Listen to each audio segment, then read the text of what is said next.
Hello, ladies and gentlemen, and welcome back into another edition of Keytime Sports. Please like, comment, share, subscribe to Keytime Sports right here on YouTube, Key City Sports right here on Instagram, and the KeyOnMillions.co. Here is my profile. Here is my media feed. Here is my merchandise shop. We are rolling out new merchandise before the end of this month. So, the way that you can go and purchase some of my merchandise clothing, you can go to millions.co, create you an account, go to my profile, which is the key, go to my merchandise store, and pick you up some Keys to the Road apparel. This is our brand new logo, part of our rebrand, and the rebrand is about to kick off and it is going to do well. The shirts and everything that you see right here, it is public. So make sure you go and buy you a shirt, hoodie, joggers, or compression or sweaters because we are doing sweaters. So now the topic at hand today is the NBA playoffs. And the first topic is the Pistons and the Cavaliers. So, Pistons are pretty much that team that can just only win can only win at home, and the Cavaliers are in the same exact boat. Cavaliers, since the playoffs have started, they have only won their playoff games on the road. That's the only thing. They've won their playoff games on the road, and the Pistons, well, the Pistons, I'm just going to say this, America. The Pistons are still a young, up and coming team. I mean, I keep on saying this, even though that it's the truth. But the Pistons, they are the third youngest team in the NBA. And just 2 years ago, we didn't think that the Pistons, with this group, they would be in the playoffs. So when we look at the Pistons, we got to look at them from we got to look at them from a young team perspective. Cade Cunningham, he is not even 27 yet. He is the lead. He's almost like a one-man show with the Detroit Pistons because you can't get key contributions from everybody else on a game in, game out basis. As you all can see, Cade Cunningham last night had 19 points. Tobias Harris had 16. Duncan Robinson was a no-show, 4 points. Jalen Duren, 8 points. Azur Thompson, 4 points. And then you get to the bench production. Paul Reed and Karis LeVert was the only two players that had significant contributions. So what I see this series going to a 7 because we already know that Detroit is going to win Game 5. We can already book that. Game 6, Cavaliers, they've won every playoff game, a home playoff game. So Game 6 goes to the Cavaliers. And Game 7 is in Detroit. So Detroit should win it by default. They should. But maybe, just maybe, those playoff Game 7 jitters may creep up with the Pistons. Because the Pistons, like I said, still a young bunch. They haven't been in these pressure-packed moments. They haven't been they haven't gone deep into the playoffs before because this is only the fourth year of this team around Cade Cunningham. So the Pistons, they are still a work in progress, but they are gaining experience after every playoff game, as you all can see. As far as efficiency-wise last night, the Pistons were more efficient than the Cavaliers, but they still lost. In the three-point category, Cavaliers made 4 more threes than the Pistons. When it comes to offensive rebounds, Cavaliers had more offensive rebounds than the Cavaliers had more offensive rebounds than the Pistons. Defensive rebounds, it was flipped. Pistons had more defensive rebounds than the Cavaliers. But there's one thing that I want to talk about, and this is the main reason why the Pistons lost this game last night. a 24-0 run through the third quarter and into the early fourth quarter. Well, excuse me, the third quarter. If you are the Pistons, how can you let that happen? I mean, you go for almost 6 minutes without scoring a point.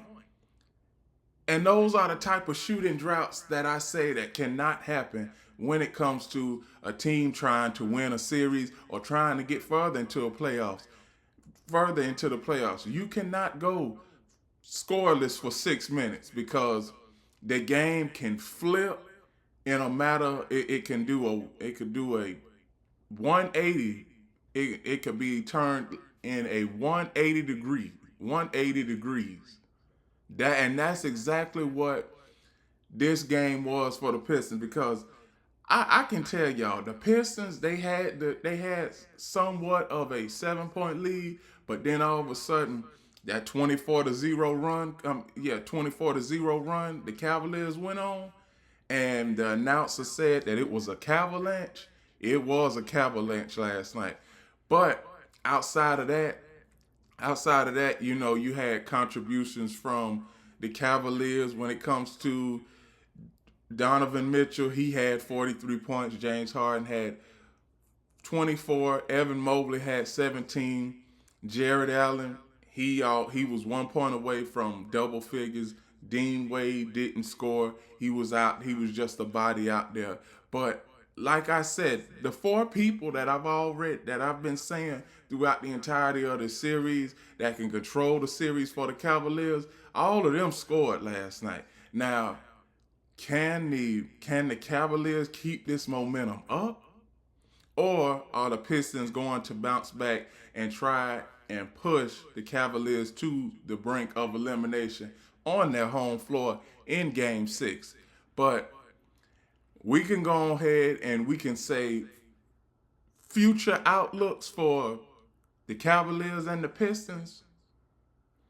The Pistons, their trajectory, that they have a young team, and Cade Cunningham, he is going to be back for the foreseeable future with the Pistons. So the Pistons, their trajectory is going up. Now the Cavaliers, the last 4 years, the Cavaliers have been in the playoffs, but it seems like they can't get over the hump. And it seems like with a couple more playoff exits, the team, it may be going downhill. Now, this team, Evan Mobley, Donovan Mitchell, and Jared Allen, they will all be with the Cavaliers until 2029.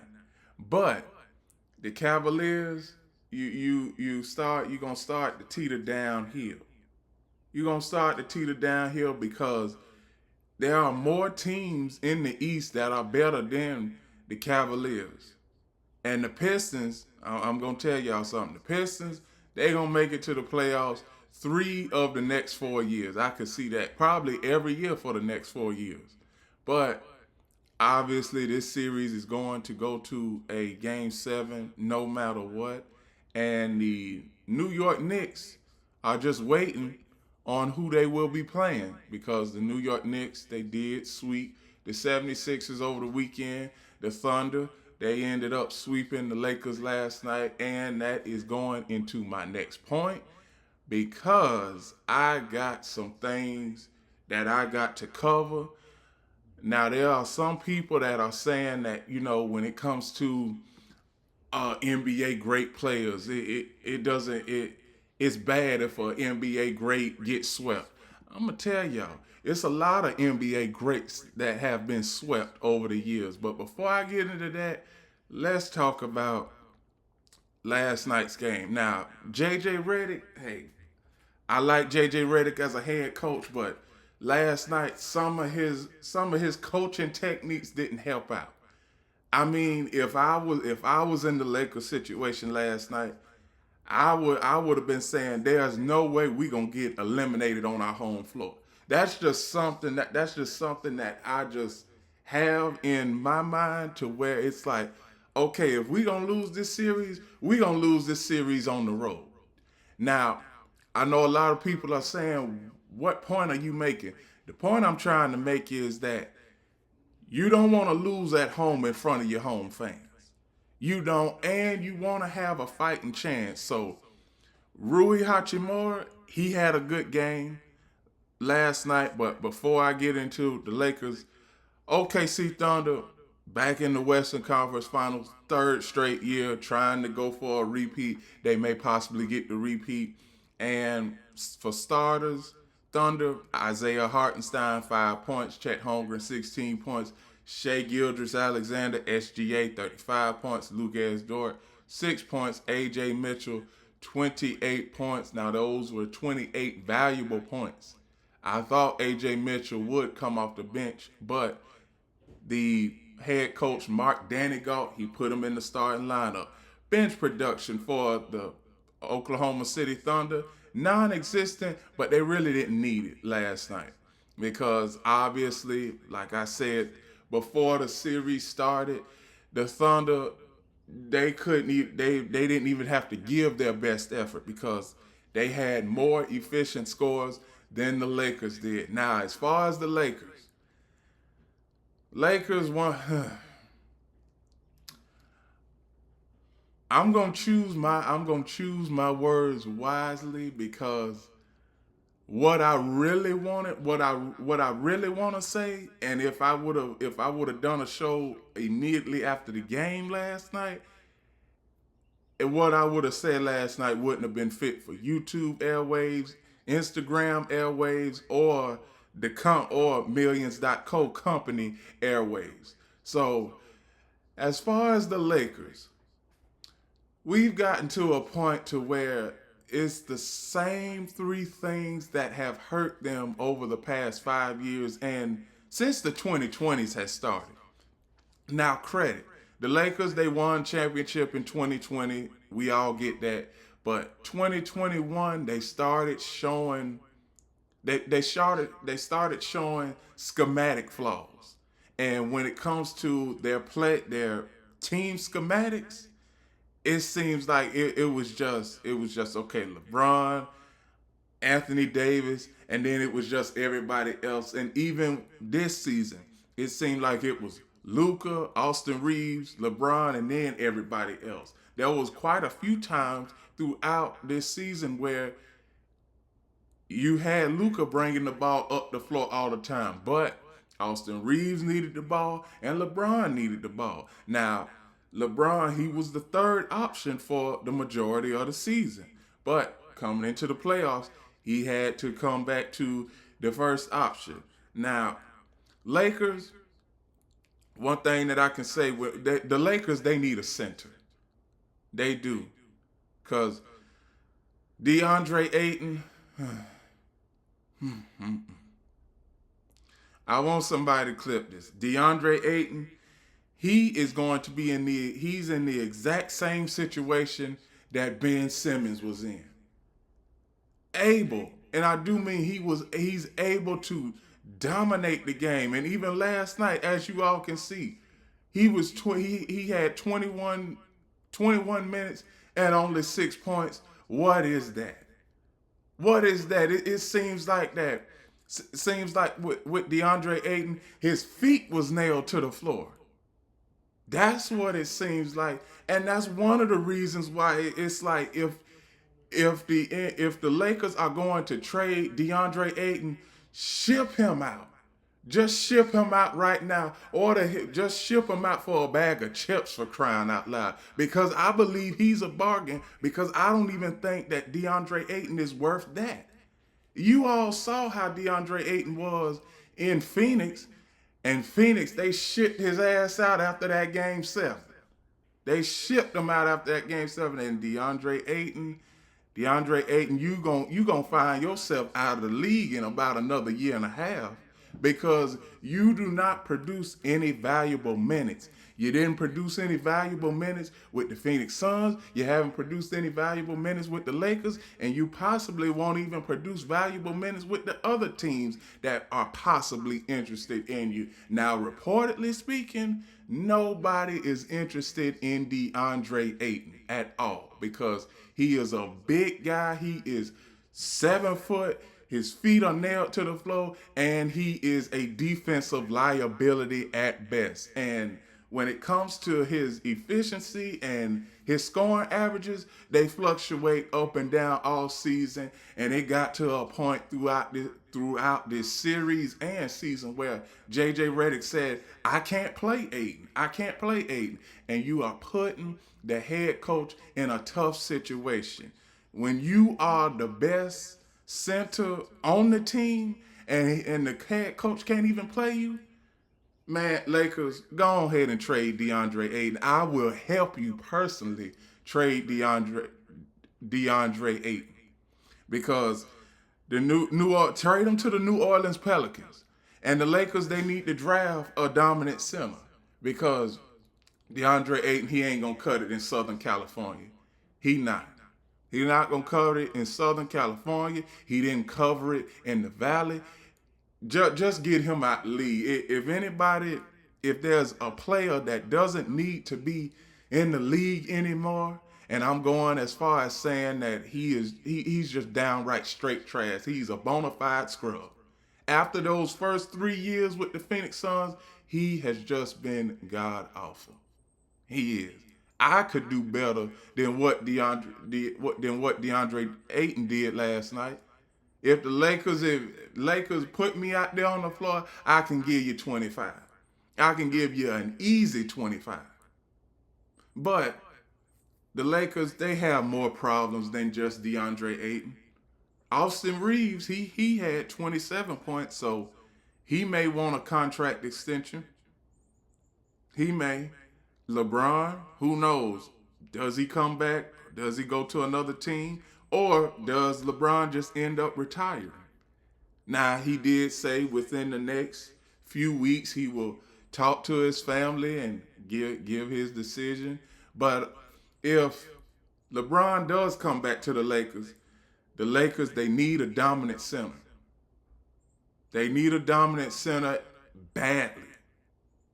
They need a dominant center badly, and they need scores outside of their best top 3 guys. Because if you put, let's just say for instance, you put LeBron, you have him resting on the bench, you have Luka resting on the bench, and you have Austin Reeves resting on the bench, where does your scoring come from if you are the Lakers? You will just have 5 players that cannot find their shot, and that is why the offense is going to be stagnant every time. Every time.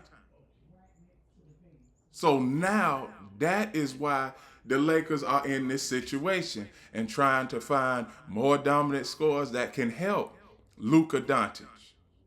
Now, obviously, last night, the Lakers, I'm not going to show any highlights because there's a whole lot more that I want to get to. But the Lakers last night, they had their chance of winning this game. This was the best chance for them to win a game in the series. But obviously, late game situations and obviously missed free throws down the stretch hurt them. It did. It hurt them bad. But now, let's see. Let's just go ahead and say it. Now, everybody after the game was talking about LeBron's legacy and how he done been swept multiple times. Newsflash, America, I got something that y'all need to read. There have been multiple NBA greats that have been swept before. And I'm going to show you multiple NBA greats. Look at all of these NBA players who've gotten swept in the playoffs. And look at this list. Shaquille O'Neal 6 times, Paul Gasol 6 times, LeBron 4 times, including last night, Kobe Bryant 3 times, Michael Jordan twice, Magic Johnson twice, Tim Duncan twice, Larry Bird once, Charles Barkley, Dirk Nowitzki, Wilt Chamberlain, and Clyde Drexler, and the list goes on and on. So whoever said that a player that gets swept isn't a great player, or they think that, okay, if this player gets swept by this team, it's a stain on their career. No. Because you all look at this list, even though Shaq got swept 6 times, that ain't no stain on his career. Kobe, he got swept 3 times, that ain't no stain on his career. He still got 5 championships. Michael Jordan, he got swept 2 times, well, 3 times, excuse me. He got 6 championships. So the point that I'm trying to make when it comes to players getting swept and NBA greats getting swept is that falls by the wayside at the end of their career. A lot of people, they not gonna remember how many times this player got swept. They gonna remember how many championships you got, what records did you break, and where does your career stand up against all of the greats. That's what it's about. So all of this slander about LeBron, oh, he got swept 4 times, that might be a stain, against his legacy. No, it ain't.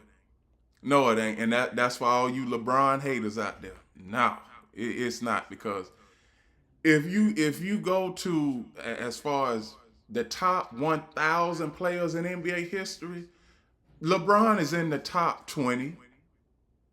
LeBron is in the top 20, along behind Magic Johnson, Michael Jordan, and there's quite a few more that could be in that top 20. But there are not, I'm going to say this, there are not 600 players better than LeBron. There aren't. Now, the OKC Thunder, since they swept the Lakers last night, they are waiting on the winner of the Minnesota Timberwolves and the San Antonio Spurs series. And the Knicks are waiting on the Detroit Pistons and the Cleveland Cavaliers series. Now, I am going to get to the previews for, since we only got one game tonight. We only got one game tonight, and it is Minnesota and San Antonio. So I'm going to give y'all the key storylines for tonight's Game 5 versus San Antonio. San Antonio and Minnesota meet with series tied at 2-2.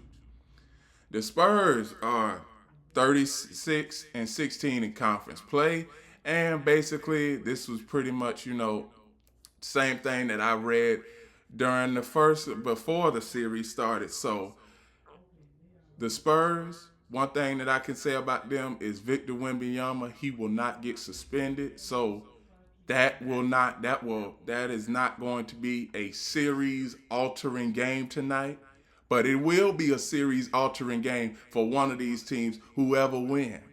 Now, coming into, at the halfway point of the season, I said that the Spurs and the Thunder would make it to the Western Conference Finals. Thunder has already made it to the Western Conference Finals. Now, we know that the Spurs, they have a good potential 7-game series in the making. But San Antonio, they need to take control of this series tonight. They do. Take control of this series tonight. That way, the Spurs, now in Game 6, if the Spurs win this game tonight, they need to think about coming to win the series in Game 6. I know Minnesota is going to try and protect home court, but the Spurs is critical because you don't want to give a wounded dog life. You don't. So the Spurs, they got everything going for them tonight. They are favored in Game 5, and let's see what the San Antonio Spurs can do. And with that, those are my reactions to last night's games between the Cleveland Cavaliers, Detroit Pistons, and the Oklahoma City Thunder and the Los Angeles Lakers. The question now that is remaining is LeBron going to stay with the Lakers, retire, or test free agency? LeBron is 41. He still thinks that he has a lot in the tank. And I'm going to tell y'all something. Y'all look at his stats throughout this season. When have you ever heard of a 41-year-old averaging 28 points and being one of the driving forces of an NBA team? You never have heard of that in NBA history. And do I think that LeBron is going to go out losing in his last game? No, I think that LeBron's final game, he'll probably go out as a champion as far as when it comes to his final game. Now, we don't know. We don't know if last night was his last game, and we don't know what team he is going to go on. But, like I said, whatever LeBron does, hey, I'm going to tell y'all something. The NBA is in good hands with the James family. Because have y'all seen Bryce James? I mean, Bryce James, he could play alongside Bronny James, and that'll be a dynamic duo.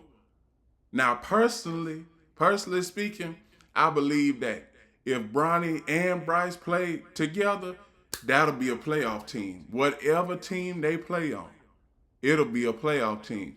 But yeah, the NBA, they gonna be left in good hands because you got LeBron potentially retiring. Both of his sons gonna dominate the NBA. Now, even though Bronny, he didn't play much this season, get him with his brother. Get him with Bryce, and I tell you, both of those players, they gonna be running the show for whatever team they play on. And with that, those are my reactions. So please, like, comment, share, subscribe to Keytime Sports right here on YouTube, Key City Sports on Instagram, and the KeyWondMillions.co. Here is my merchandise store, as you all can go and purchase some of my apparel. First, create you a Millions.co account. Go to my profile, which is the key right here. Go to my merchandise store